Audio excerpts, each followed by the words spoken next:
కర్మ ఎవరిని విడిచిపెట్టదండోయ్.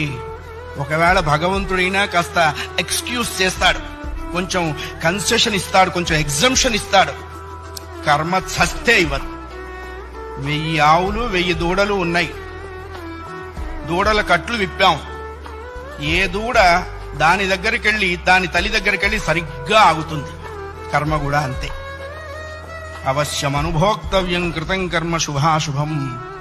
వండిన అన్నం తినలేకపోవచ్చు, చేసుకున్న కర్మని అనుభవించక తీరదు. చాలా మంది కొన్ని అనవసర మాటలు మాట్లాడుతుంటారు. బ్రతకదలుచుకోలేదు, చచ్చిపోదాం అనుకుంటున్నా. చావునేటువంటిది ఏదో ఏటీఎం కార్డులో కార్డు పెట్టంగానే డబ్బులు వచ్చినంత ఈజీ అనుకుంటాడు. నువ్వు అనుకోంగానే చచ్చిపోతే నువ్వు చేసిన కర్మ అంతా ఎవడు అనుభవిస్తాడు? కర్మానుభవం అనుభవించడం కోసమైనా అది నిన్ను బ్రతికిస్తుంది. నీ ఇండివిడ్యువల్ ఐడియాస్తో నువ్వు బ్రతకవో. ధర్మశాస్త్రం